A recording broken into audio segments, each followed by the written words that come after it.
Bonsoir à tous et à toutes, j'espère que vous allez bien par la grâce de Dieu. Aujourd'hui, je fais une petite émission pour, pour parler des distractions de Satan dans les groupes chrétiens.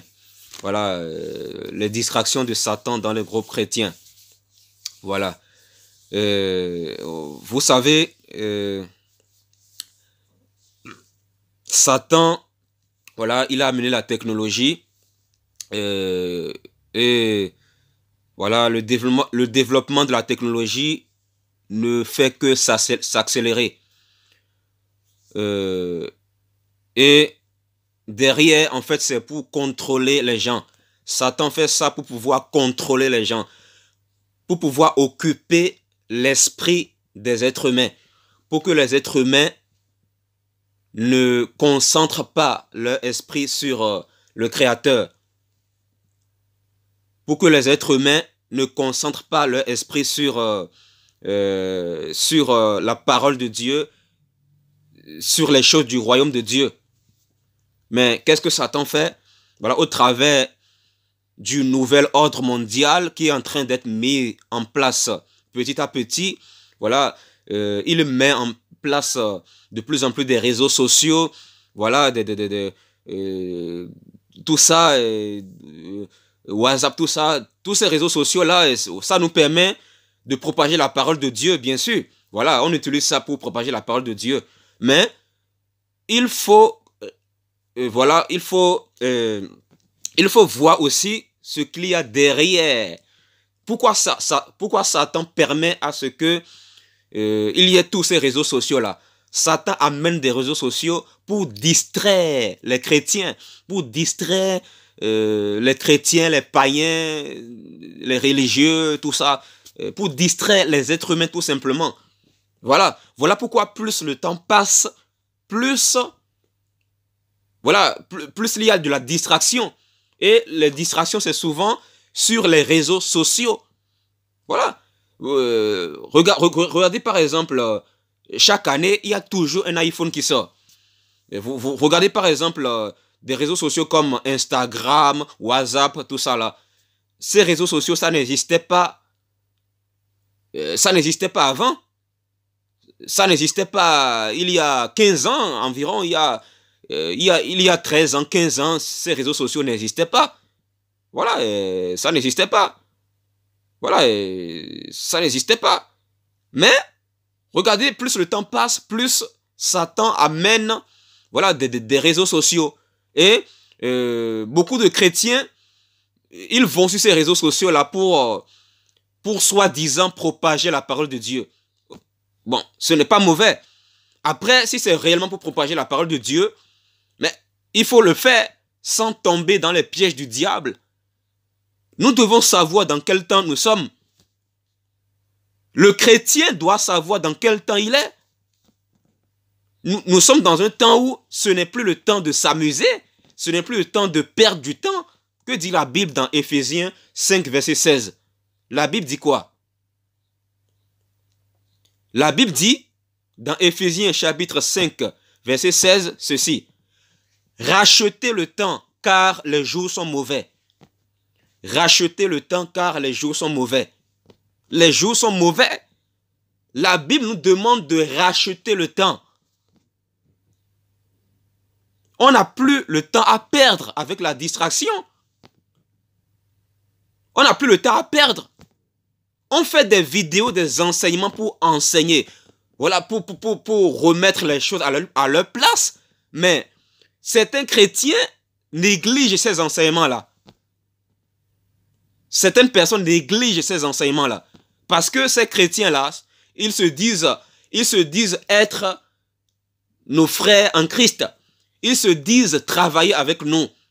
Ils se disent faire l'œuvre de Dieu avec nous. Et vu qu'ils sont proches de nous depuis longtemps, voilà, ils se disent, oh, qu'est-ce que je peux apprendre de lui? Lui, on est amis depuis longtemps, Voilà, lui, ceci, cela. Qu'est-ce que je veux apprendre de lui? Ça, là, c'est un piège de l'ennemi. C'est Satan qui te fait parler ainsi. Si vous négligez ces vidéos-là, ça fait tant pis pour vous. Si vous regardez à moi, et si vous négligez ces vidéos, ces émissions-là, je vous dis, vous serez surpris. Vous serez surpris. Jésus est à la porte. Et toi, tu te dis chrétien, tu n'as pas encore compris qu'il faut arrêter avec la distraction. Tu n'as pas encore compris cela? Est-ce le temps de jouer? Est-ce le temps de continuer à jouer? Est-ce le temps de jouer? Est-ce le temps de faire des débats charnels qui n'aboutissent, qui ne sauvent même pas une âme? Regardez dans tous ces groupes-là, groupes chrétiens, groupes soi-disant chrétiens, je vais dire, groupes soi-disant chrétiens WhatsApp. Regardez ce qui se passe. Regardez ce qui se passe. Regardez ce qui se passe. Ce qui se passe, voilà, Dieu avait vu ça d'avance. C'est-à-dire, la parole de Dieu avait prophétisé ça d'avance. La Bible dit que dans les derniers temps, voilà, la distraction, ça va s'empirer de plus en plus. Les distractions vont s'empirer. Dans les derniers temps, les distractions vont devenir pires. Voilà. Les distractions vont augmenter de plus en plus. Et, vous savez, la parole de Dieu s'accomplit devant nos yeux. Ce que nous lisons dans la parole, ça s'accomplit devant nos yeux. Parce que Dieu avait vu les choses d'avance. Parce qu'il est Dieu, il voit les choses. Il connaît ce qu'il va se passer. Il connaît ce qui va se passer demain. Il connaît ce qui va se passer dans 10 ans. Dans 20 ans, 30 ans. Il sait d'avance ce qui va se passer. Donc, les prophéties bibliques, ça se voit devant nos yeux. Ça se voit devant nos yeux physiques. Voilà. On va aller dans Galates chapitre 5. Versets 19 à 21. Galates chapitre 5, versets 19 à 21. Je lis. Les œuvres de la nature humaine sont évidentes. 2 points. Ce sont l'adultère, l'immoralité sexuelle, l'impureté, la débauche, l'idolâtrie, la magie, les reines. Les reines. C'est-à-dire la reine. Quand tu as de la haine envers quelqu'un, regardez sur les réseaux sociaux. Regardez sur les groupes chrétiens. Les groupes chrétiens sur les réseaux sociaux. Regardez, surtout sur WhatsApp là. Regardez. Regardez comment les chrétiens se comportent. Regardez comment les chrétiens se comportent dans les groupes chrétiens sur WhatsApp. Regardez.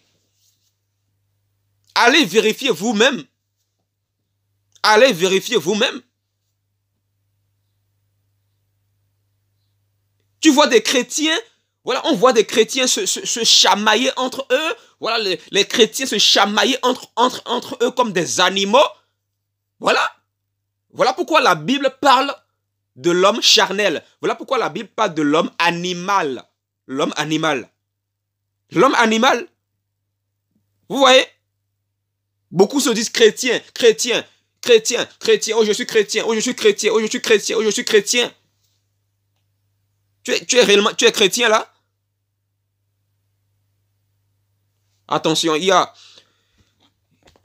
un passage qui vient dans mon esprit là. Voilà. Ésaïe 4. Voilà, Ésaïe 4. Il y a un passage qui vient dans mon esprit là. Un passage dans Ésaïe 4. Voilà, merci Seigneur Jésus. Merci Seigneur Jésus. Voilà, Ésaïe 4. Verset 1. Je lis. Ésaïe chapitre 4. Verset 1. Je lis. Ce jour-là, cette femme s'empareront d'un seul homme en disant. Ce jour-là, cette femme s'empareront d'un seul homme en disant. 2 points. Nous mangerons notre propre pain. Nous mangerons notre propre pain. Et nous mettrons nos propres habits. mais fais-nous seulement porter ton nom. Enlève notre déshonneur. Vous voyez? Fais-nous seulement porter ton nom. Est-ce que vous comprenez le message qu'il y a derrière? Beaucoup portent le nom de chrétien. Ils se disent chrétien. Oh, je suis chrétien. Oh, je suis chrétienne. Oh, je suis chrétienne. Oh, je suis chrétien. Oh, je suis chrétien. Oh, je suis chrétien. Oh, je suis prophète. Oh, j'ai un ministère prophétique. Oh, je suis ci, ça. Oh, je suis chrétien. Oh, je suis chrétien. Ils se donnent. Ils se donnent le nom de chrétien, mais ils ne veulent pas se comporter comme des véritables chrétiens. Ils ne veulent pas porter des fruits d'un vrai chrétien. C'est-à-dire, ils ne veulent pas être réellement disciples. Disciples. Ils ne veulent pas être des disciples accomplis. Vous voyez, beaucoup se disent chrétiens, ils se donnent le nom de chrétien. Mais, ils disent à Dieu, inconsciemment, Dieu, je suis chrétien, mais je ne veux rien de toi. Jésus, je suis chrétien, mais je ne veux rien de toi. Je ne veux pas tes fruits. Je ne veux rien de toi. C'est que ces chrétiens-là, ces soi-disant chrétiens, ils le montrent par leurs œuvres. Ils n'en ont pas conscience. Ils ne s'en rendent pas compte. Ils le montrent par leurs œuvres. Ils ne veulent rien de Jésus. Ils le montrent par leurs œuvres.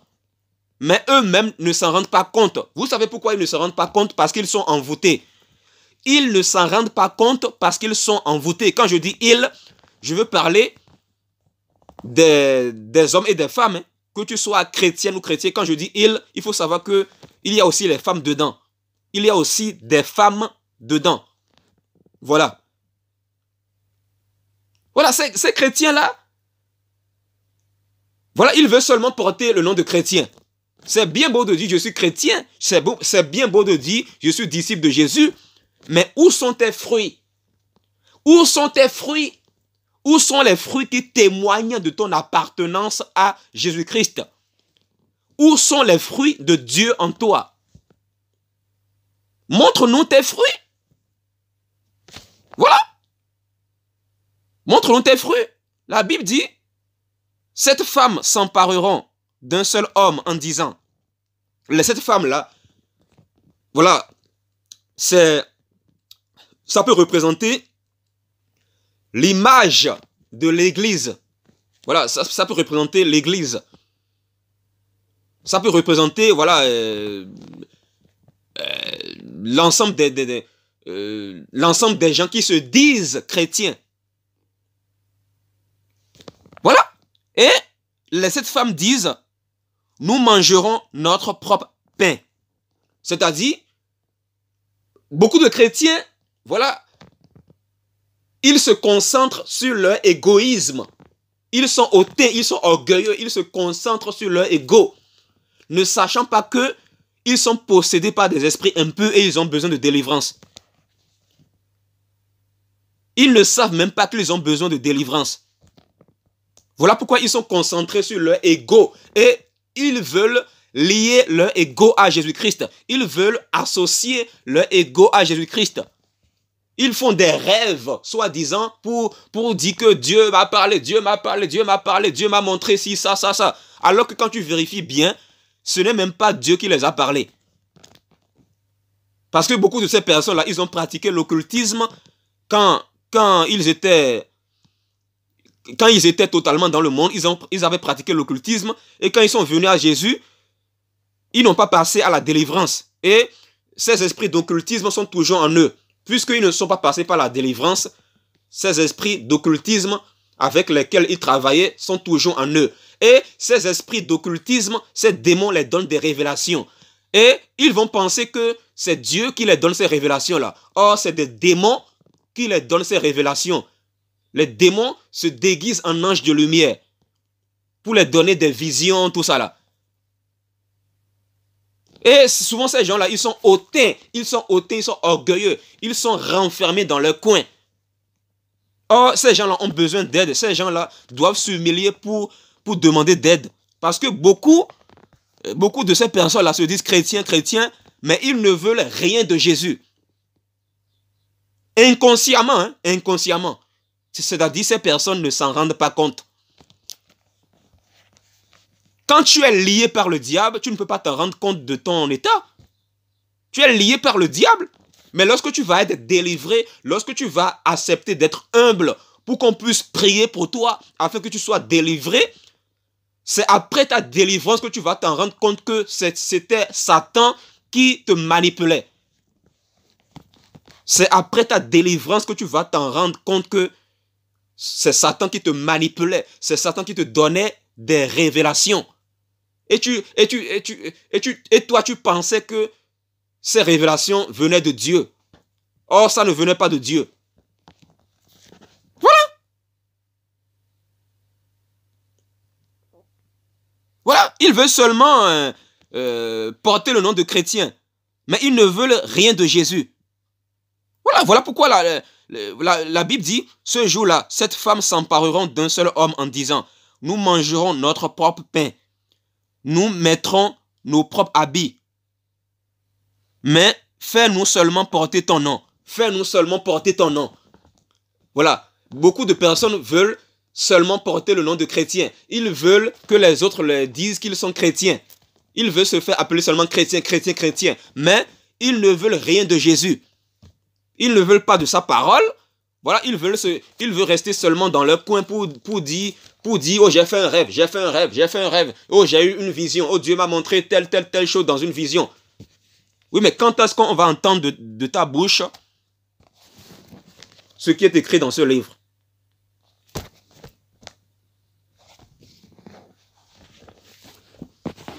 On va aller dans Galates 5, versets 19 à 21. Je lis. Les œuvres de la nature humaine sont évidentes. 2 points.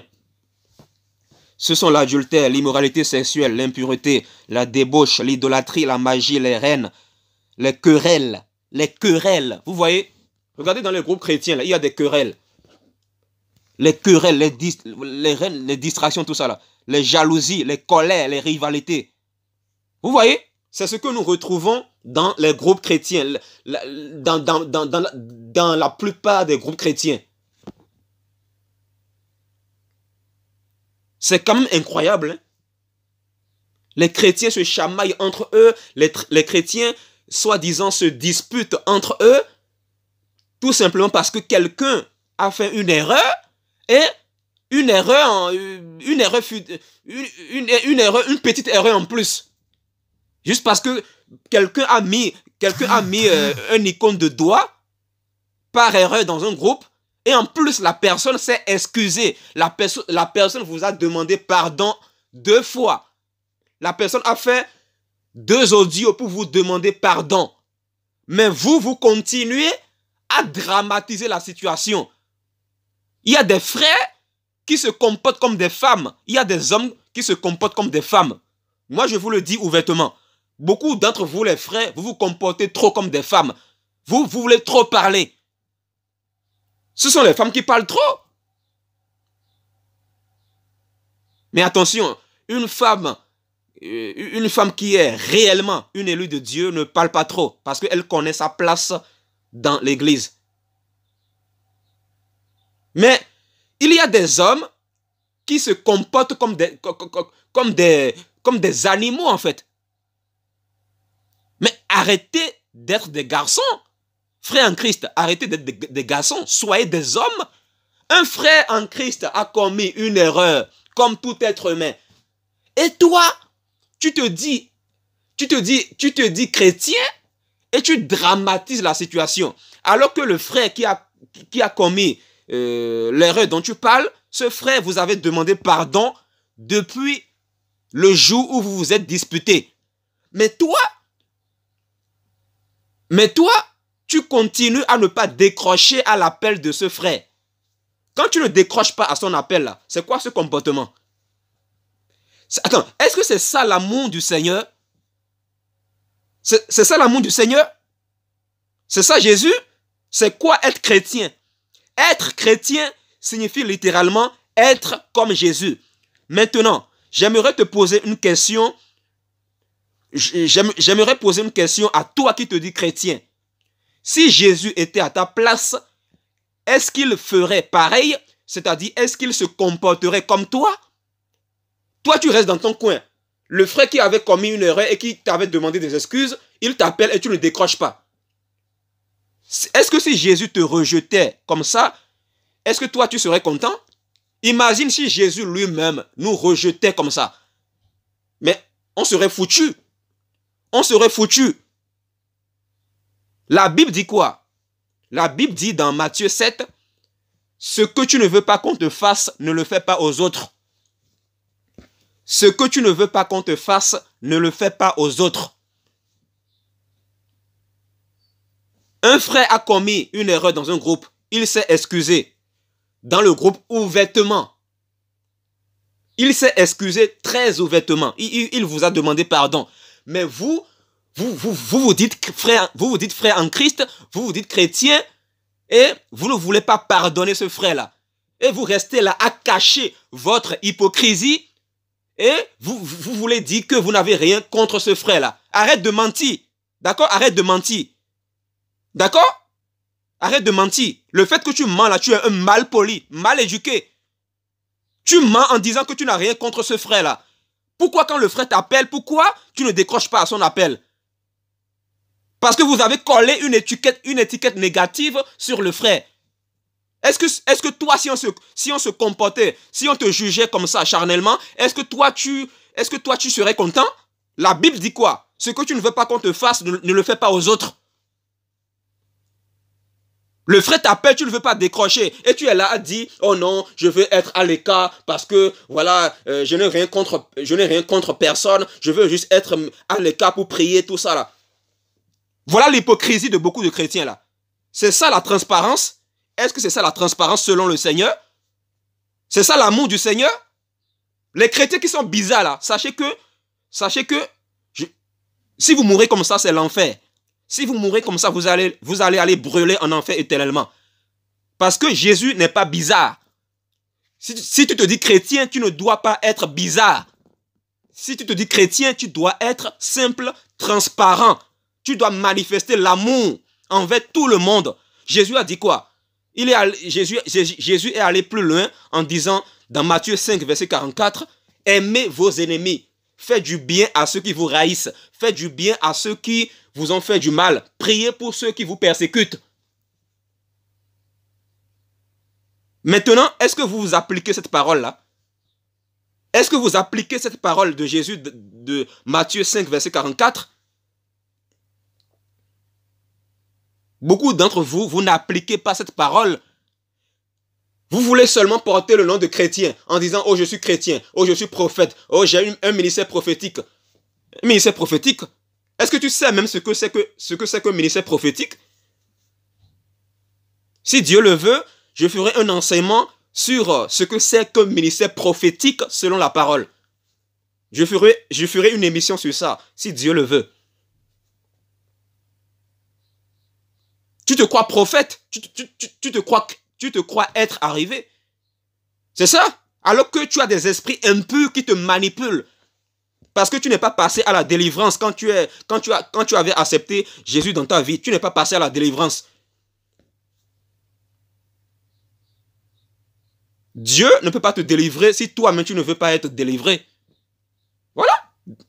On peut prier pour toi. On peut prier pour toi pendant 50 000 heures. Mais tant que toi-même, tu ne reconnais pas que tu as besoin d'aide, tant que toi-même, tu ne reconnais pas que tu as besoin de repentance, même si on prie pour toi,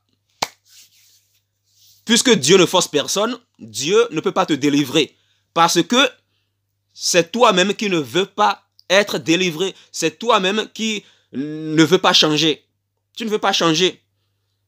Et puisque Dieu ne force personne à changer, Dieu, il va te laisser dans ton coin. Il va te laisser dans ton coin parce que tu as choisi. Dieu a mis devant nous la vie et la mort. Mais il nous a conseillé de choisir la vie. Un frère a commis une erreur dans un groupe chrétien et toi, tu en fais un problème. Tu te comportes comme une femme. Voilà. Des frères de 49 ans qui se comportent comme des gamins de 5 ans. Et quand on dit A, pour les ramener à la raison, quand on dit A, ils disent B. Quand on dit C, ils disent D. Ils ont toujours quelque chose à dire. Et en plus, quand ils ouvrent leur bouche pour parler, c'est des niaiseries qu'ils racontent. Ils racontent des niaiseries, des gamineries, des palabres, ce que les Ivoiriens appellent palabres.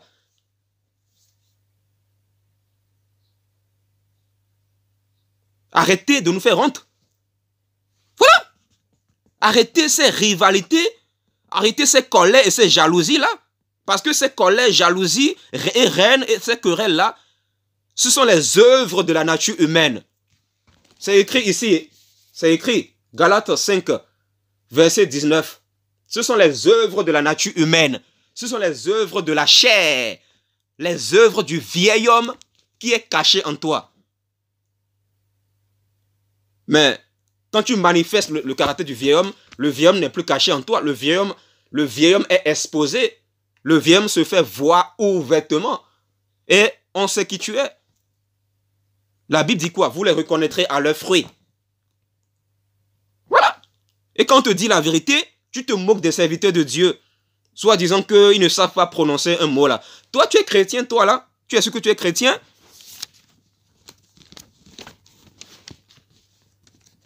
Voilà. Les œuvres de la nature humaine. Voilà, c'est quoi? Les reines.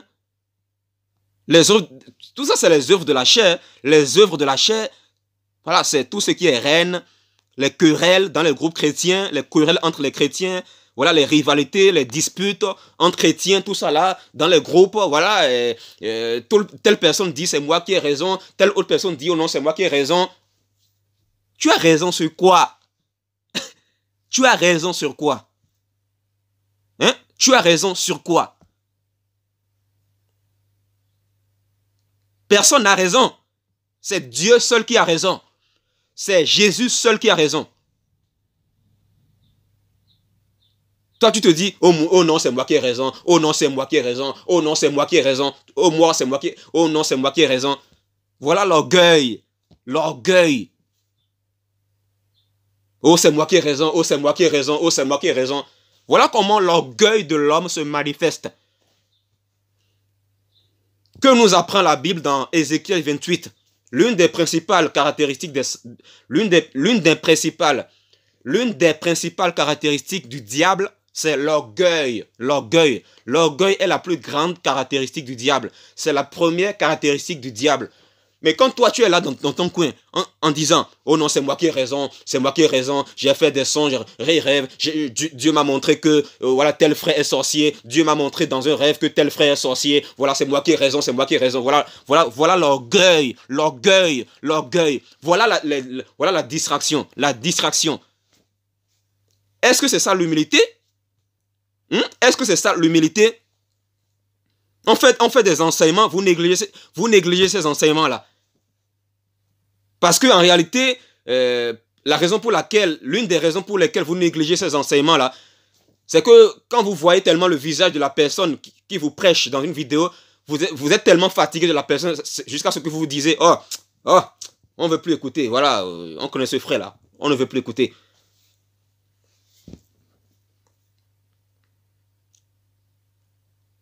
Continuez à négliger ce genre d'enseignement. Et si vous mourrez comme ça, là, vous allez voir où est-ce que vous allez partir. Vous allez voir dans quel lieu vous allez partir. Continuez à négliger ce genre d'enseignement. Continuez à jouer aux gamineries, là.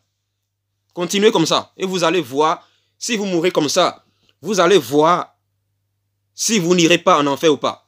Vous irez en enfer directement. Je vous le dis. Et vous allez regretter à mort.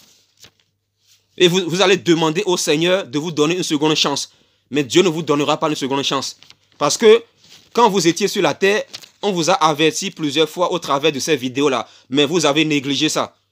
Vous avez négligé ça. Parce que en réalité, vous dites que la tête de la personne, vous dites que la tête de la personne qui vous prêche dans cette vidéo ne vous plaît pas. Et vous vous dites chrétien. Vous vous dites que la tête de la personne qui vous prêche dans les enseignements ne vous plaît pas. Quand tu te dis dans ta conscience ou dans ton subconscient que la tête de quelqu'un, quand tu te dis que la tête de quelqu'un ne te plaît pas, c'est que tu es raciste, tu es un païen, tu n'es pas chrétien. Tu n'es pas chrétien. Tu dois accepter Jésus dans ta vie pour que tu deviennes enfant de Dieu. Voilà.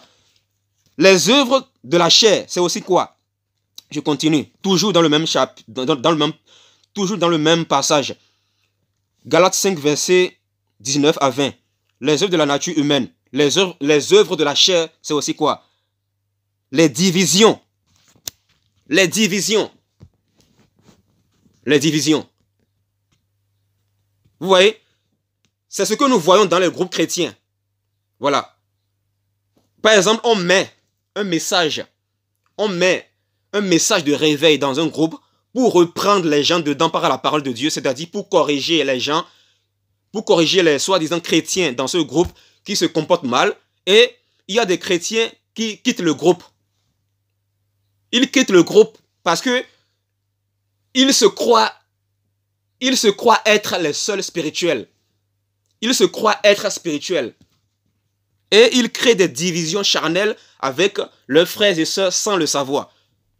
Et souvent, ces chrétiens-là, ils ne vont jamais avouer leurs erreurs. Ils vont souvent pour tourner autour du pot, ils vont te dire, oh non, je n'ai rien contre les frères et sœurs, c'est juste que je veux me mettre dans mon coin juste pour prier, tout ça là. Voilà, j'aime tout le monde, tout ça là. Hypocrite. Tu es un hypocrite. Voilà, Dieu te dévoile aujourd'hui. Je vais exposer ton hypocrisie aujourd'hui. Et ces chrétiens-là qui écoutent cette vidéo, ils se reconnaissent entre eux. Ils se reconnaissent. Tu te reconnais en écoutant cette vidéo-là. Tu te connais. Tu peux tromper les êtres humains, mais sache que tu ne peux pas tromper Dieu. Parce que Dieu voit ton cœur. Dieu voit tout ce qui est caché en toi. Dieu te connaît. Il te connaît mieux que toi-même. Dieu te connaît mieux que toi-même. Voilà. Donc arrête de te faire passer pour quelqu'un que tu n'es pas. Arrête de te faire passer pour quelqu'un que tu n'es pas. Voilà.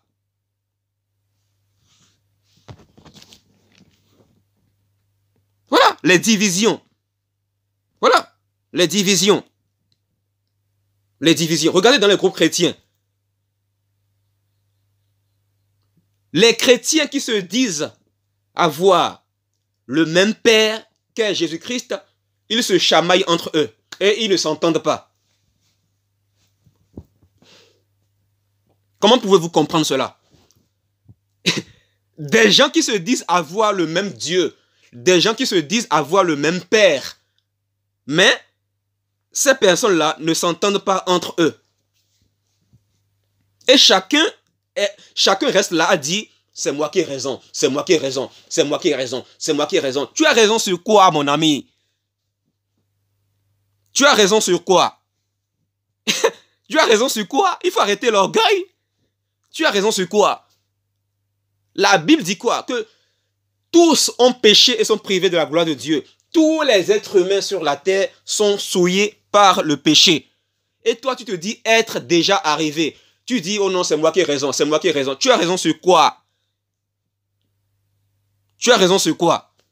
Et tu veux créer des divisions quand l'autre n'est pas d'accord avec toi. Voilà, toi, tu quittes le groupe. Voilà, tu te divises charnellement. Voilà, et tu cherches des prétextes pour tourner autour du pot, pour cacher ton hypocrisie. Voilà, tu te divises envers les gens. Tu dis que telle personne est sorcier. Tu dis que telle personne est sorcier. Tu dis que Dieu t'a montré dans des visions que telle personne est sorcier. Et tu dis que d'autres frères aussi ont reçu le même songe et les mêmes visions, tout ça là, voilà, tout ça là.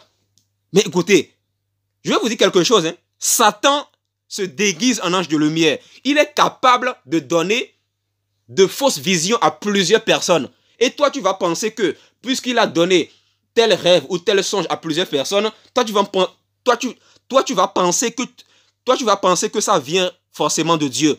Or, Satan, je vous dis, Satan, il est fort, hein. Il est fort. Mais il n'est pas tout puissant. Seul Dieu est tout puissant. Ne minimisez pas Satan. Hein? Ne minimisez pas Satan. Satan est très rusé. Il est très rusé. Il est capable de faire des choses que vous ne pouvez pas imaginer. mais il n'est pas plus fort que Dieu. Satan n'est pas plus fort que Dieu. Satan n'est pas tout puissant. Satan est puissant, mais il n'est pas tout puissant. Seul Dieu est tout puissant. Mais sachez que nous sommes des êtres humains. Nous sommes des êtres humains. On n'est pas Dieu. On n'est pas Dieu. Personne ne doit se dire qu'il est déjà arrivé. Toi, tu condamnes ton frère parce que ce frère a commis une erreur. Est-ce que c'est parce qu'un frère a commis une erreur qu'il faut le traiter de sorcier? Non mais franchement, il faut grandir là. Il faut grandir. Chrétien, il faut grandir. Un frère en Christ a commis une erreur et toi, tu dramatises la situation comme des femmes. Tu te comportes comme une femme. Tu te comportes comme un garçon alors que tu as 49 ans. Alors que tu as 36 ans. Alors que tu as 30 ans. Tu as 37 ans. Et tu dramatises la situation. Des futilités, des gamineries qui n'ont aucun sens. Des gamineries. Et en plus, le frère qui a commis une erreur soi-disant, le frère vous a demandé pardon le jour même où vous vous êtes disputé. Mais vous continuez pendant des jours à parler de ça. Quand le frère vous appelle pour la réconciliation, vous ne décrochez pas son appel. Et vous pensez aller au ciel comme ça, vous n'irez pas au ciel comme ça. Vous savez pourquoi? C'est parce que la Bible dit dans Hébreux 12, 14, « Recherchez la paix et la sanctification avec tous, sans laquelle personne ne verra Dieu. » Alors, si tu n'as pas la paix envers un frère ou une sœur, recherche la paix, contacte ce frère ou cette sœur pour chercher la paix avec cette personne. Voilà, c'est très important. La Bible dit, recherchez la paix et la sanctification avec tous, sans laquelle personne ne verra Dieu. Tu ne peux pas voir Dieu si tu n'as pas la paix et la sanctification envers les gens. Jésus a dit quoi? Aimez-vous les uns les autres comme je vous ai aimé. Comme je vous ai aimé. Est-ce que vous comprenez français? Jésus dit comme je vous ai aimé. Comme je vous ai aimé. Parce que être chrétien, c'est être comme Jésus-Christ. Quand Jésus a lavé les pieds à ses disciples, dans Jean chapitre 13, Jésus les a dit quoi par la suite? Vous savez très bien, Jésus les a dit quoi? Il les a dit, je vous ai lavé les pieds pour que vous fassiez de même les uns envers les autres. Parce que Jésus-Christ avait compris que être disciple de Jésus, c'est être comme Jésus lui-même. Voilà pourquoi la Bible dit, dans Luc 6, verset 40 là-bas, la Bible dit, tout disciple bien formé sera comme son maître. Et notre maître, c'est Jésus-Christ. Voilà. Un frère t'a repris par la parole de Dieu et toi, tu te fâches et tu bloques ce frère-là. Et tu te dis être né de nouveau.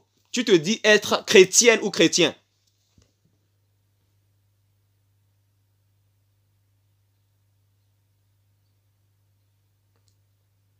Vous voyez?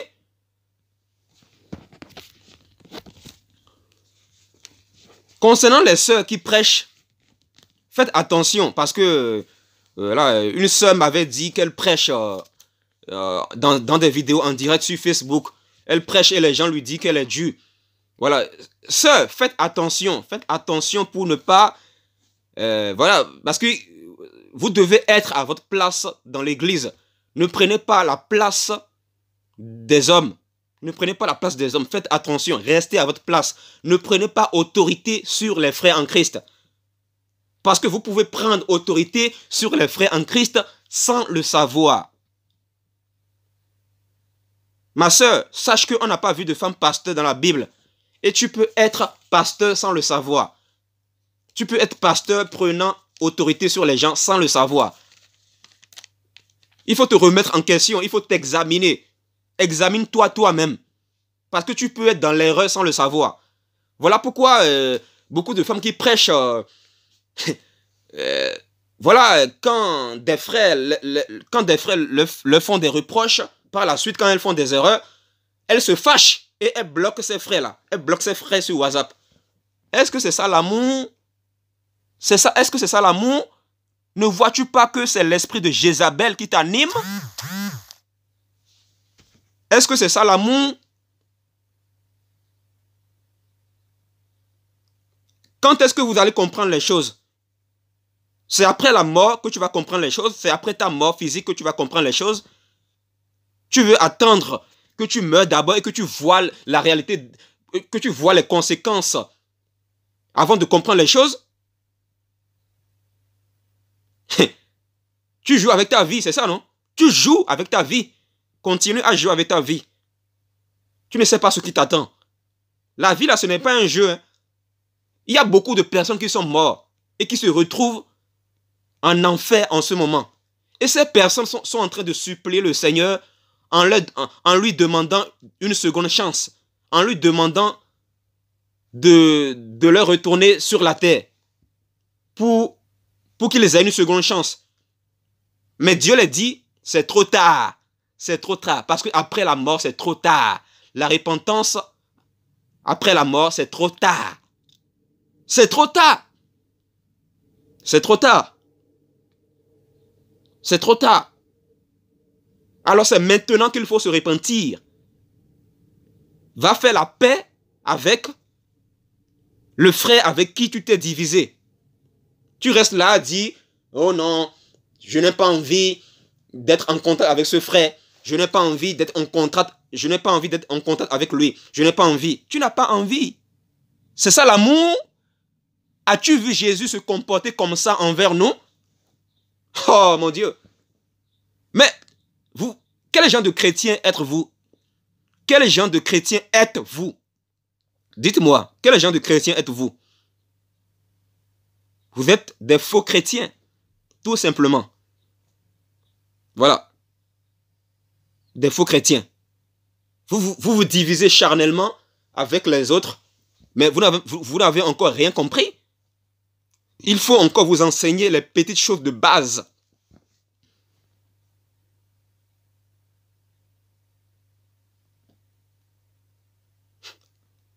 Vous voyez? C'est grave. Tu n'as pas honte? Tu n'as pas honte qu'à chaque fois qu'on te dit les mêmes choses et tu ne veux pas changer? Tu n'as pas honte? Qu'est-ce que tu veux dans ta vie? Tu veux quoi? Qu'est-ce que tu veux? Qu'est-ce que tu veux exactement? Est-ce que tu veux suivre Jésus ou est-ce que tu veux suivre Satan? Sache que si tu veux suivre Jésus-Christ, tu dois suivre Jésus-Christ totalement. Mais si tu veux suivre Satan, tu dois suivre Satan totalement. Parce que tu ne peux pas avoir. Tu ne peux pas avoir un pied dedans et un pied dehors. Tu ne peux pas avoir un pied dedans et l'autre pied dehors. Tu dois avoir les deux pieds chez Dieu. Pardon. Tu dois avoir les deux pieds chez Dieu. Si tu veux suivre Dieu. Mais si tu veux suivre Satan, tu dois avoir les deux pieds chez Satan. Mais si tu veux suivre Jésus-Christ, tu dois avoir les deux pieds chez Jésus-Christ. Voilà. C'est comme ça. Voilà. Les divisions, tout ça là. Les divisions charnelles. Les divisions charnelles, tout ça là. Il y a des sœurs, dans certains groupes chrétiens, il y a des sœurs qui veulent dominer sur les frères en Christ. Voilà pourquoi dans leur groupe, il y a très peu de frères en Christ. La majorité des personnes dans ces groupes, dans certains groupes, la majorité des personnes, ce sont des femmes. Vous savez pourquoi? Les femmes s'arrangent entre elles pour mettre beaucoup plus de femmes dans leur groupe. Ils rejettent les frères. Voilà pourquoi il y a à peine 2 ou 3 frères dans leur groupe. Ça, comment on appelle ça? On appelle ça les sectes. C'est cité ici, hein? C'est cité ici. Parmi les œuvres de la nature charnelle, parmi les œuvres de la chair, il y a les sectes. C'est écrit ici, secte, noir sur blanc. C'est écrit, noir sur blanc ici. Il y a aussi les sectes. La Bible aussi a cité les sectes. Les divisions, les sectes. Les querelles, les haines, les jalousies, les colères, les rivalités. Les divisions, les rivalités, c'est quoi? Les rivalités, c'est quoi? Par exemple, Un frère aujourd'hui qui a un problème avec quelqu'un, il me dit aujourd'hui par mail, je suis en train d'affronter le frère dans ma prière. J'affronte le frère dans la prière. Mais, frère, tu ne lis pas la Bible? Tu ne lis pas la Bible, c'est ça. C'est ça ton problème. Tu ne lis pas la Bible. La Bible dit quoi dans Éphésiens 5, verset 12? Le combat n'est pas contre le sang et la chair. Le combat n'est pas contre les êtres humains. Mais le combat est contre les esprits méchants. Voilà. Mais toi, tu restes là à dire, je suis en train d'affronter le frère dans la prière. Si toi, tu ne le fais pas, si toi, tu n'affrontes pas le frère dans la prière, tu es un peureux. Peureux. Entre toi et moi, lequel d'entre nous est peureux? Toi qui fuis le frère qui avait commis une erreur dans un groupe chrétien, toi qui fuis ce frère-là, ce frère t'a demandé pardon et il t'appelle, tu ne décroches pas. Entre toi et moi, là, lequel d'entre nous, entre toi qui fuis le frère et entre moi qui ne fuis pas le frère, lequel d'entre nous est peureux? Lequel d'entre nous est peureux? N'est-ce pas toi? N'est-ce pas toi qui es peureux? Donc arrête ta comédie. Tu es un peureux, c'est toi le peureux. Donc il faut arrêter ton orgueil. Il faut arrêter ta comédie. Il faut arrêter tes gamineries là. Il faut grandir. Il faut grandir. Voilà. Et sache que ce n'est pas parce que tu te dis prophète que tu es né de nouveau. Hein. Ce n'est pas parce que tu te dis prophète que tu es né de nouveau. Il y a des gens qui se disent prophètes, mais devant Dieu, ils ne sont pas encore enfants de Dieu. Ils ne sont pas encore enfants de Dieu. Ces personnes-là doivent accepter Jésus dans leur cœur pour devenir enfants de Dieu, véritablement. Voilà. C'est clair. Voilà. Les œuvres de la chair, les colères, les rivalités, les divisions, les sectes, voilà, les meurtres, voilà, l'envie, voilà, les envies charnelles, tout ça là, les envies charnelles. Par exemple, quand tu te dis, oh, j'ai envie de quitter le groupe, j'ai envie de quitter tel groupe parce que je n'ai pas envie d'être en contact avec tel frère. Voilà, j'ai envie de quitter tel groupe. Voilà, je n'ai, voilà ceci, cela. Tu as envie, tu dis que tu as envie de ne pas être en contact avec un être humain. Un être humain qui a demandé pardon. Un être humain qui t'a demandé pardon. Je précise, hein, je précise, un être humain qui t'a demandé pardon. Un être humain qui veut se réconcilier avec toi et qui t'a demandé pardon 2 fois. Mais toi, tu te dis chrétien, tu ne veux pas pardonner. Tu ne veux pas pardonner. Tu rejettes le frère et tu te dis chrétien. Mais toi, quel genre de chrétien es-tu? Tu n'es pas chrétien, mon ami. Tu n'es pas chrétien. Tu es un païen. Tu es un païen. Je te le dis ouvertement. Voilà. Je te le dis ouvertement. Moi, voilà, je ne suis pas quelqu'un qui prend parti. Je dis les choses. Je suis un homme juste. Je ne suis pas quelqu'un qui prend parti. Je dis la vérité. Voilà. Je dis la vérité telle qu'elle est. J'appelle un chien un chien. Voilà. Jésus dans la Bible, voilà, il disait à une femme non juive, voilà, Jésus l'appelait chien. Voilà, parce que elle n'était pas née de nouveau. Voilà. J'appelle un chien, comme Jésus appelle un chien un chien. Voilà, c'est comme ça. Oui, on est dur, mais c'est pour votre bien. C'est parce qu'on vous aime qu'on est dur. On veut que vous soyez sauvés. On veut que vous soyez sauvés. On veut que vous soyez sauvés. Voilà. Il faut arrêter la distraction.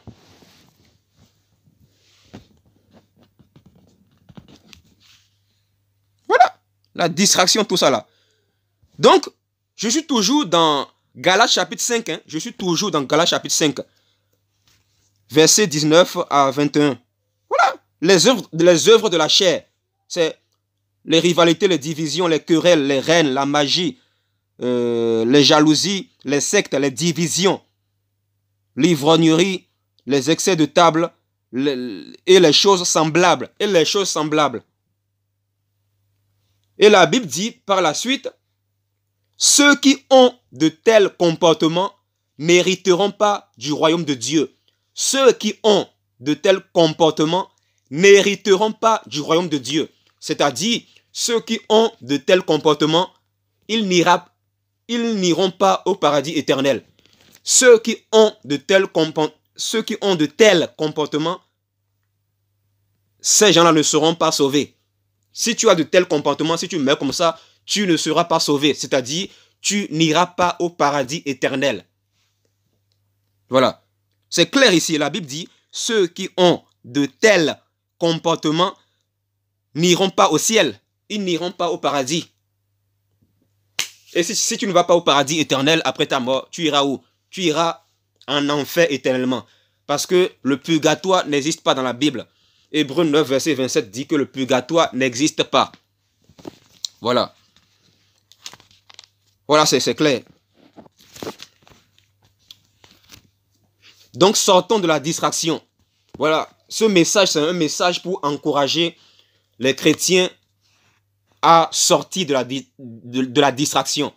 Voilà. Il faut quitter les distractions. Voilà. Il faut aimer les gens.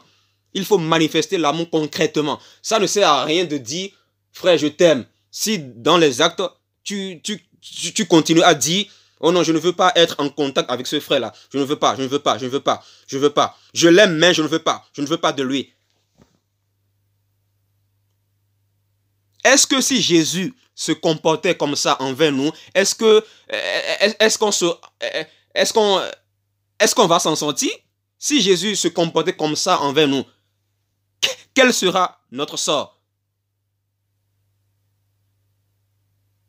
Si Jésus se comportait comme ça envers nous, on serait condamné définitivement à aller en enfer.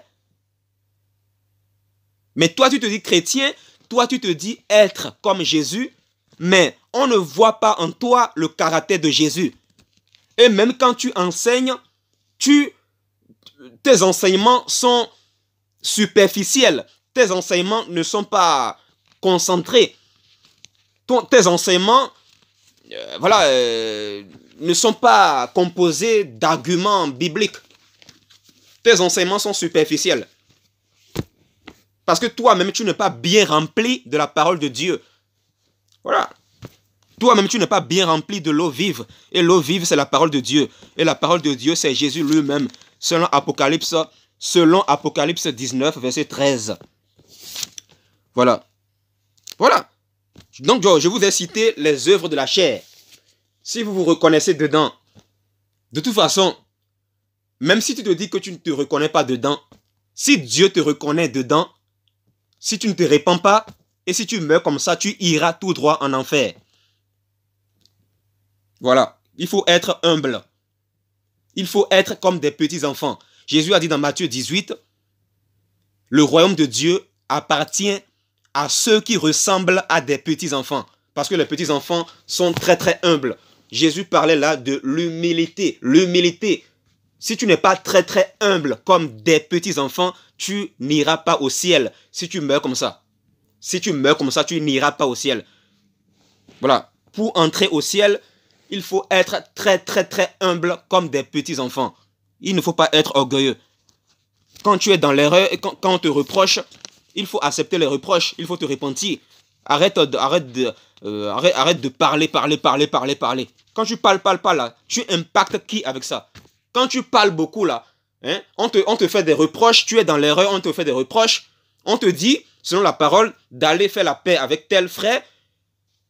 Toi, tu continues à envoyer des messages sur WhatsApp. Tu continues à envoyer des messages sur Messenger. Et tu continues à te justifier. Ça veut dire que tu pratiques les œuvres de la chair. Tu pratiques les œuvres de la chair. Les œuvres de la chair, Voilà, c'est cité ici. Les différentes œuvres de la chair, c'est cité ici.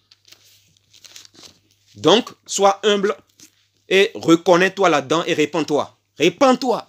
Répands-toi, quel que soit ton âge. Quel que soit ton âge. Quel que soit ton âge. Voilà. Si tu écoutes cette émission et si tu te dis dans ta tête, oh non, cette vidéo que je regarde, ça concerne seulement les autres. Cette vidéo que j'écoute, ça concerne seulement les autres. Voilà l'orgueil. Voilà l'orgueil. L'orgueil. Toi, toutes les vidéos que tu écoutes, ça ne te concerne jamais. Parce que tu te crois être déjà arrivé. Tu te crois être déjà arrivé. Je te dis, toutes les vidéos que je fais là, ça te concerne. Ça ne concerne pas seulement les autres. Je vous dis, toutes les vidéos là, toutes ces émissions là, ça concerne tous les chrétiens. Ça concerne tous les chrétiens. Voilà. De toute façon, que les gens soient chrétiens ou pas, ça, moi je m'adresse au monde entier. Je m'adresse à tous les êtres humains qui sont sur la terre. Parce que je ne veux pas avoir un esprit de parti. Moi, je dis les choses. Après, dans votre conscience, même dans votre subconscient, vous allez vous reconnaître. Vous allez vous reconnaître. Voilà, vous allez vous reconnaître. Voilà. Sortons de la distraction. Il faut quitter la distraction. La distraction. Si tu t'es dit que tu ne veux plus être en contact avec un frère qui t'a demandé pardon, sache que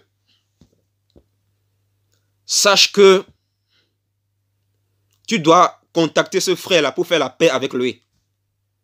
Si tu ne le fais pas, je te dis, ça ne sert à rien que tu pries. Ça ne sert à rien. Parce que devant Dieu, tu es un hypocrite. Tant que tu ne vas pas faire la paix avec ce frère, tu es un hypocrite.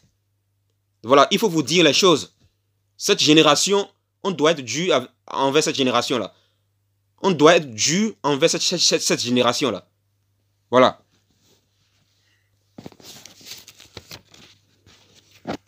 Je continue au verset 22.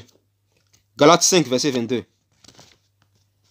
Mais le fruit de l'esprit, c'est-à-dire le fruit du Saint-Esprit, c'est l'amour, la joie, la paix, la patience, la bonté, la bienveillance, la foi, la douceur, la maîtrise de soi. La maîtrise de soi. Voilà. Les fruits de l'esprit, c'est l'amour, la joie. L'amour. Jésus-Christ, Jésus-Christ est amour. Amour avec grand A. Jésus-Christ est amour. C'est lui l'amour personnifié. Voilà. L'amour, la joie, la paix, la patience. Où est la patience en toi? La patience. Es-tu patient? Es-tu patient envers les défauts de tes frères en Christ? Es-tu patient envers les autres? Es-tu patient? Es-tu assez patient comme Jésus-Christ est patient envers nous? Es-tu patient comme Jésus-Christ a été patient envers nous? Quand Jésus-Christ était physiquement sur la terre, les gens l'ont fait du mal. Mais regardez comment Jésus-Christ a été beaucoup patient envers eux. Es-tu assez patient? Si tu n'as pas la patience, il faut te repentir. Parce que la patience, ça fait partie des fruits du Saint-Esprit. Les fruits du Saint-Esprit, c'est l'amour, la joie. Voilà. La Bible dit, mais les fruits du Saint-Esprit, c'est l'amour, la joie, la patience, la bonté, la bienveillance, la douceur, la maîtrise de soi. La maîtrise de soi, c'est important aussi. La maîtrise de soi. Toi, tu te dis prophète et tu t'énerves vite. Tu te fâches vite. Et souvent, quand on te voit, on sent que c'est de la colère. Ce n'est pas une colère sainte. C'est une colère charnelle. Je fais la part des choses. Hein, parce que il existe aussi une colère, mais il existe aussi une colère, mais selon Jésus-Christ. Souvenez-vous dans Jean chapitre 2. Dans Jean chapitre 2, à partir du verset 13, la Bible dit que Jésus est entré dans un temple. Et quand il a remarqué qu'il y avait les marchands, quand il a remarqué qu'il y avait des commerçants dans le temple, Jésus a pris un fouet. Il a pris un fouet avec des cordes. Et voilà, il a chassé les commerçants et les acheteurs du temple. Et il a dit, ne faites pas de la maison de mon père une maison de commerce. Ne faites pas de la maison de mon père une maison de commerce. Jésus a pris un fouet, il les a chassés. Physiquement, hein? Physiquement. Ça se passait physiquement. Donc, c'est pour vous dire que il y a aussi la colère sainte, ça existe. Ça existe. Attention, faisons la part des choses. La colère sainte, ça existe. Ça existe. Ne vous étonnez pas qu'un vrai disciple de Jésus-Christ a une colère sainte. Et en étant dur, tout ça là, comme Jésus. Ne vous étonnez pas. Parce que, faites attention. Ne blasphémez pas. Parce que si un vrai serviteur de Dieu est dur, s'il manifeste une colère sainte envers les religieux, envers les pharisiens, envers les gens, si vous vous dites que il a une colère charnelle, si vous dites que ce frère est plutôt en train de manifester une colère charnelle, sachez que c'est un blasphème. C'est un blasphème. Le blasphème contre Dieu, c'est grave. La Bible dit que, Jésus dit dans Matthieu 12 que le blasphème contre le Saint-Esprit ne sera jamais pardonné. Voilà pourquoi vous devez faire très attention. Si tu es déjà tombé dans un péché de blasphème sans le savoir, il faut demander pardon à Jésus et il va te pardonner. Si c'est possible. Si c'est possible, bien sûr. Ah, je vous dis, hein, ce n'est pas un jeu l'évangile. Voilà pourquoi avant de critiquer, avant de dire quelque chose sur un serviteur de Dieu, il faut réfléchir. Il faut réfléchir 1000 fois. Il faut réfléchir 7 fois. C'est-à-dire, il faut beaucoup réfléchir. Parce que tu peux te tromper. Tu peux te tromper. Tu n'es pas Dieu. Attention. Tu ne connais pas tout. Tu peux te tromper. Tu es un être humain, comme tout le monde. Donc, ne sois pas orgueilleux. Ne joue pas au connaisseur. Voilà. C'est très important, ce que je vous dis. Par contre, il y a des colères charnelles. Et beaucoup de personnes manifestent une colère charnelle. Et ils se disent que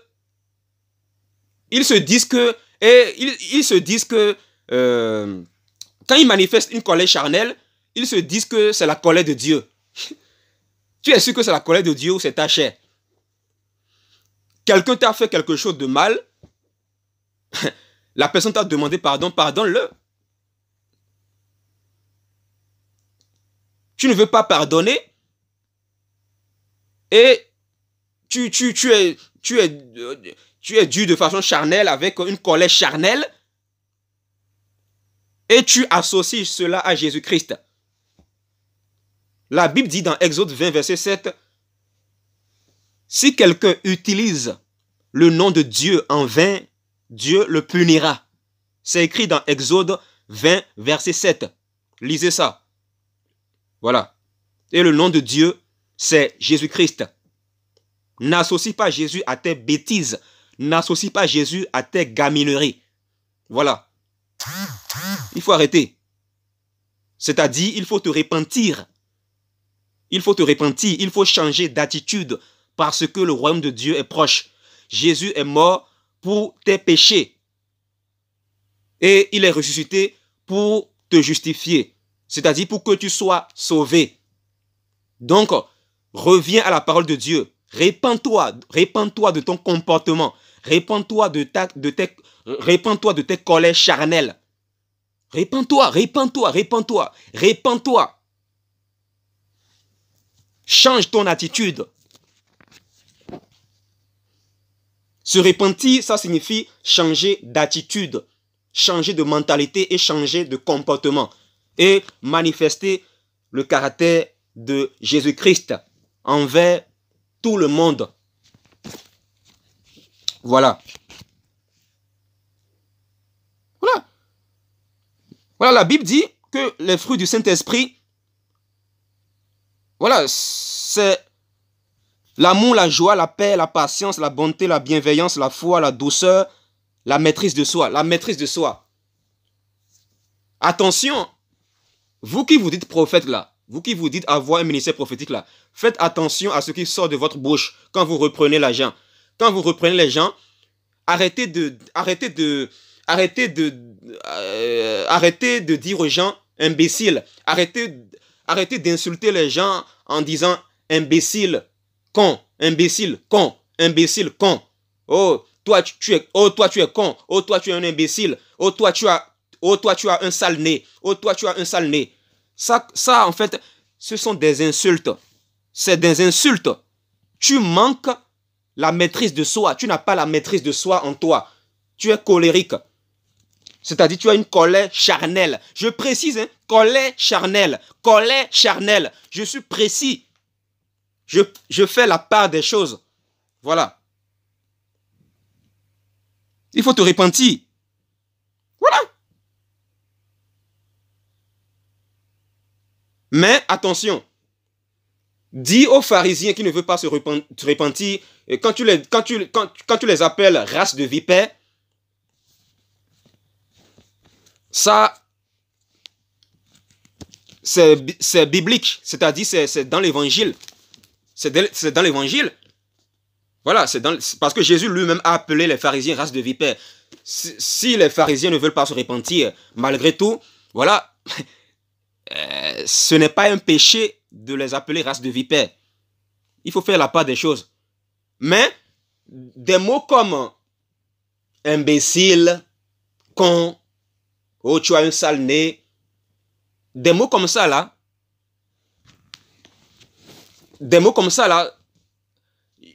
je vous dis, Jésus n'a pas employé ces mots là.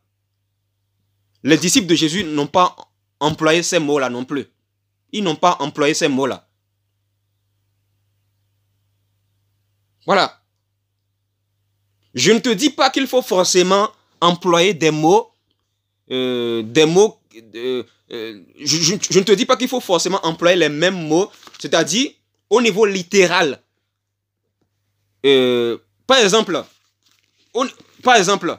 le thème race de vipère là, Jésus, Jean-Baptiste, ils ont appelé les pharisiens race de vipère. Tu peux employer un mot qui est synonyme de race de vipère.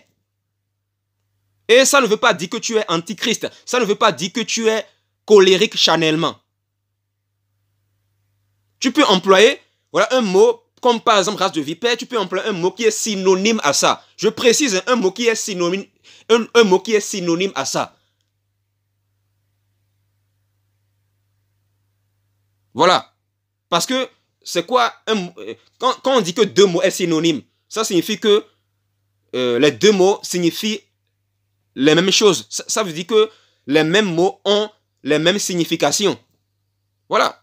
Par exemple, le thème race de vipère, voilà, ça a des synonymes, ça a plusieurs synonymes. Tu n'es pas obligé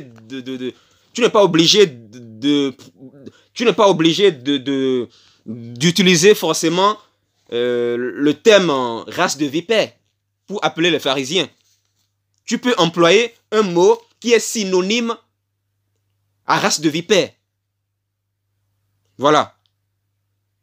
Mais si tu commences à employer des mots qui ne sont pas des synonymes de ce que Jésus et les disciples de Jésus ont employé en étant durs envers les pharisiens, sache que tu es dans les insultes et tu dois te repentir. Voilà. Parce que tu dois faire très attention. Il faut faire très attention. Il faut que tu aies la maîtrise de soi. La maîtrise de soi. La douceur. Voilà. Les fruits de l'Esprit Saint, c'est l'amour, la joie, la paix, la patience, la bonté, la bienveillance, la foi, la douceur, la maîtrise de soi. Voilà. Il y a aussi la douceur. Voilà, la douceur, la bonté, voilà, la joie. Beaucoup d'entre vous, vous n'êtes pas joyeux parce que vous avez des blessures intérieures dans votre cœur. Vous avez besoin de guérison. Voilà pourquoi vous n'avez pas la joie. Et même quand vous êtes chrétien, voilà, vous vous énervez trop, vous vous énervez facilement. Quand quelqu'un commet une erreur, voilà, vous éclatez sans le savoir. Vous traitez cette personne d'imbécile. Il faut arrêter ça, il faut arrêter ça. Arrêtez d'insulter les gens. Voilà. Il faut faire la part des choses. Voilà. Voilà, moi j'ai fini cette émission. Voilà. Ce message, c'est un message pour vous appeler à la repentance. Repentez-vous. Je vous dis, repentez-vous, repentez-vous. Voilà, repentez-vous. Sachez que les fruits du Saint-Esprit, bon,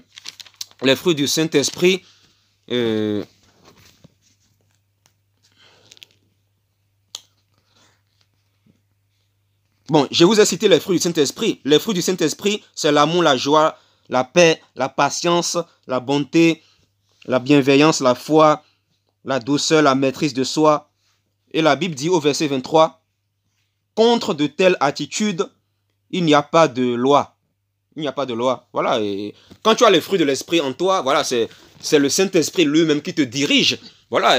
Et la vie chrétienne, même la vie de prière ne sera plus difficile pour toi. Voilà. Voilà. Tout sera léger dans ta vie. Voilà. Voilà. Il faut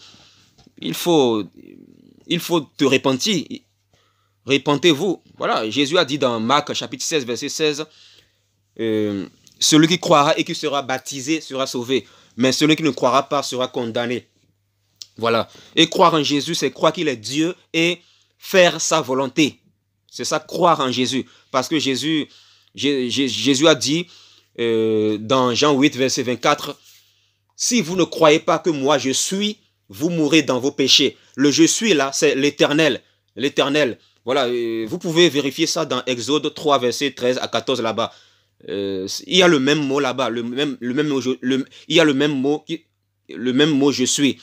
Et Dieu dit à Moïse dans Exode 3, je m'appelle je suis. Dis-le que je m'appelle je suis. Dis au peuple d'Israël en Égypte, si je t'envoie là-bas, dis-le que je suis m'a envoyé vers vous. Le je suis là, c'est l'Éternel, c'est Yahweh. Voilà. Et Jésus dit dans Jean 8, verset 24, si vous ne croyez pas que moi je suis, vous mourrez dans vos péchés. Si vous ne croyez pas que moi je suis, vous mourrez dans vos péchés. C'est Jésus lui-même qui parle dans Jean 8, verset 24. Jésus-Christ est en train de dire là ceci. Si vous ne croyez pas que moi je suis Dieu, si vous ne croyez pas que moi je suis Dieu, avec grand D, vous ne serez pas sauvés. Vous mourrez dans vos péchés et vous irez en enfer. Mais, voilà, c'est clair, il n'y a pas de main. La Bible est claire, il n'y a pas de main, c'est clair. Voilà. Et il est aussi important de faire la volonté de Dieu, c'est-à-dire d'obéir à l'évangile de Jésus. Voilà, c'est très important. Voilà, parce que la foi sans les œuvres est morte. La foi en Jésus-Christ sans les œuvres est morte. Voilà. Je vous souhaite un bon après-midi.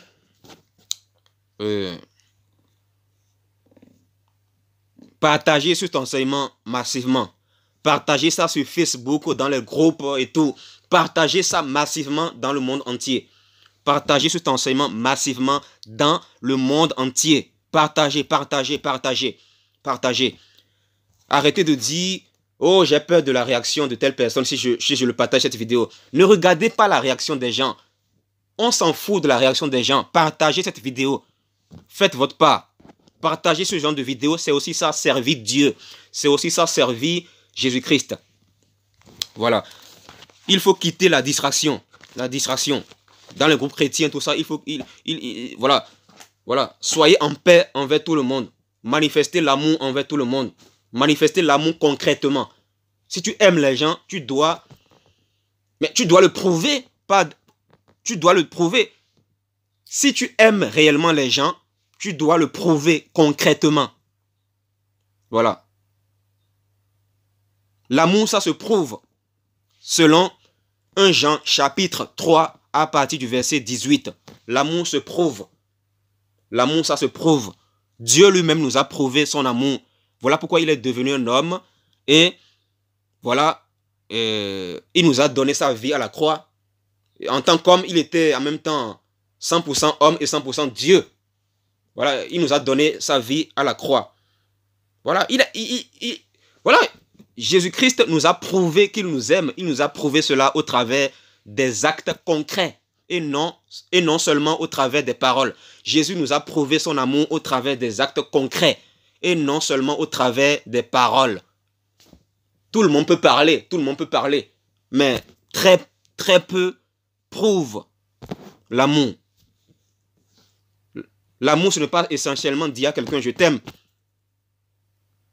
Tout le monde dit « je t'aime », mais il faut le prouver, Voilà, il faut faire la paix envers les frères et sœurs. Voilà, il faut faire la paix. Voilà, il faut faire la paix. Tel frère t'a demandé pardon. Voilà, il faut accepter son pardon. Il faut accepter son pardon. Je vais aller dans Matthieu 6, verset 14 pour conclure. Matthieu 6, verset 14. Jésus dit, si vous ne pardonnez... Attendez. Matthieu chapitre 6, verset 14.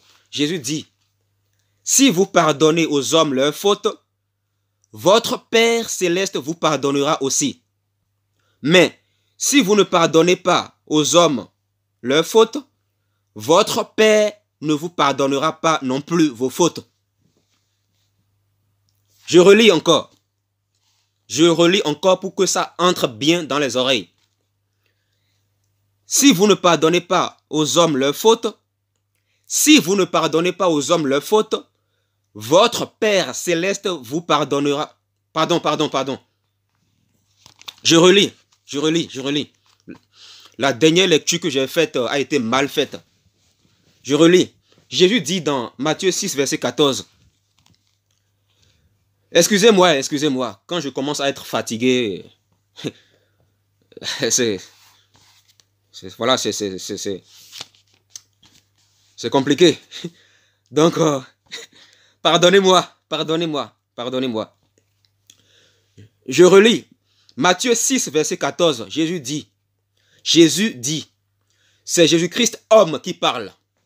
Jésus dit, si vous pardonnez aux hommes leurs fautes, votre Père céleste vous pardonnera aussi.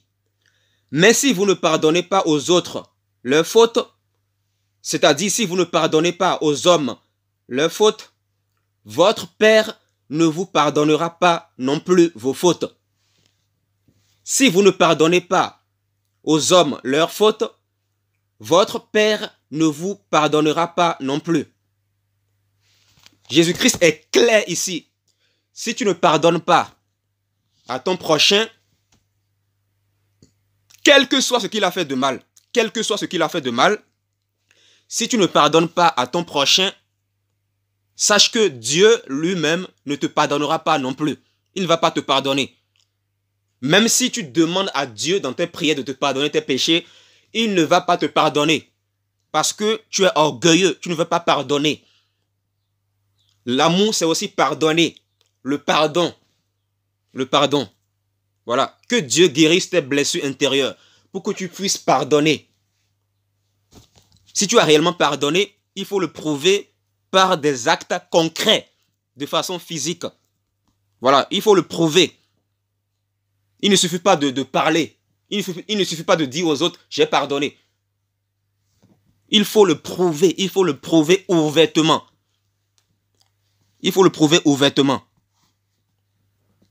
Voilà. Si vous ne pas... Voilà, et c'est clair.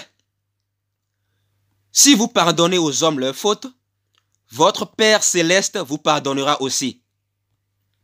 Mais si vous ne pardonnez pas aux hommes, votre Père ne vous pardonnera pas non plus vos fautes. Cherche la réconciliation et la paix envers tes frères et sœurs.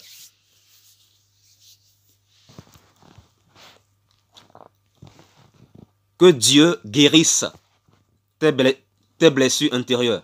Que Dieu guérisse tes blessures intérieures.